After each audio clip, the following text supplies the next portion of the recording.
course, like growing up, I was learning about Black history, doing projects, seeing stuff that's happened like in the civil rights era. And it's just like really sad to see. It's so many years later and the same things are happening just with a little modernized twist on it.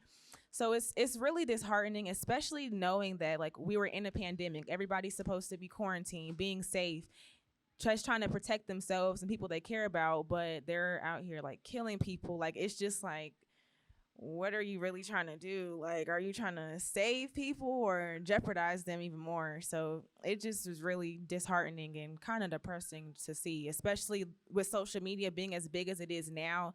Like, it's different. Like, okay, it's in the newspapers, but not every time I log into my phone or change to a different app, it's a video of a man being murdered.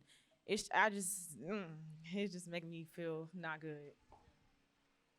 Yeah, kind of the same thing. It was very disheartening, very like upsetting, to constantly see these images, because it wasn't only George Floyd, it was like Ahmaud Arbery with Breonna Taylor, and so constantly like being exposed to that was very upsetting, very like traumatizing.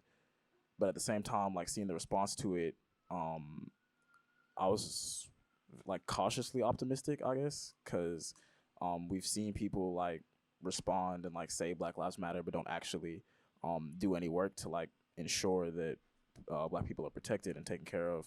And so, kind of like seeing all the statements, I was like, okay, like we're gonna see where y'all are at in like a year, 2 years from now, and see if y'all really are still keeping the same energy. And in my experience, that hasn't been the case.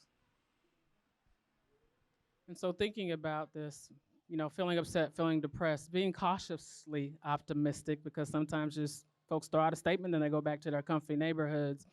Did that change the way that you view the world, particularly as we're in the midst of a pandemic that's wiping out Black and brown people? For you see an image of what you said, you're supposed to keep people safe. Did that change your view of the world, or had you already had this view and that is why you were cautiously optimistic?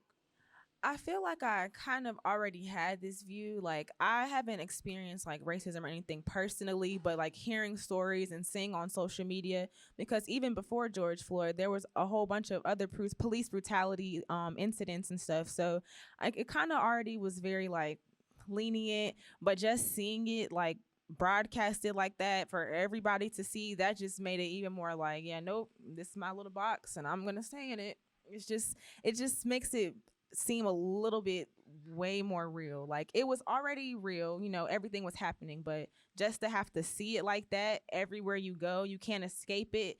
That's just very scary.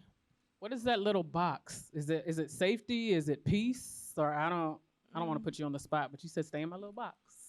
It's just like my sanity personally. Like I know, like, yeah, me staying to myself, like at the end of the day, if somebody's gonna kill me, they're gonna kill me. But it just keeps me sane, like, and helps me like stay refreshed and stay me, especially like with everything that's going on. Just think about the things I like. Okay, this makes Kyndall happy. This is what Kyndall's gonna do. Instead of thinking about, wow, if I go outside, somebody might like kill me or somebody might kill my dad, like something like that. It's just thinking about more positive things and better times.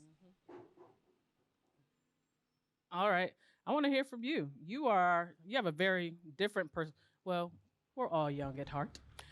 But you are, let's be frank, you're a Black man practicing medicine, trying to save lives of people who are being hospitalized, possibly dying from COVID, and you see George Floyd, Breonna Taylor, social injustices continue to play out as you are trying to save lives. What does that mean for you, and did it change your view on the world and how you navigate your career? Yeah, that's a really important question. I think particularly relevant in the setting of a COVID discussion, because as you alluded to, COVID has had a disproportionate impact on communities of color, and that is largely a result of structural racism, right?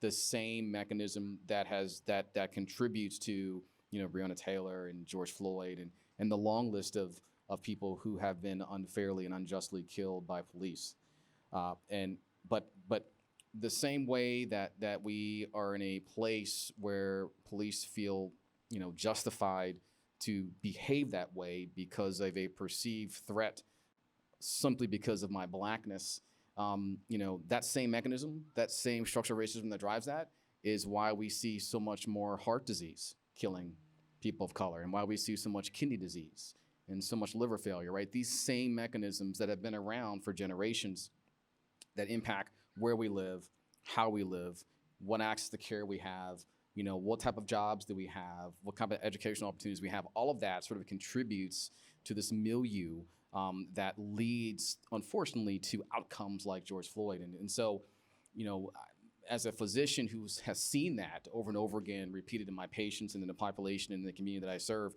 it was another example. The difference is that you actually saw a murder happen right in front of you. But I see structural racism commit murder in our community every day in the hospital. And so I think, you know, moving forward, my hope is that, you know, again, alluding to this idea of being sort of, you know, cautiously optimistic, how can we build from this to identify those mechanisms better and begin to create interventions to address them?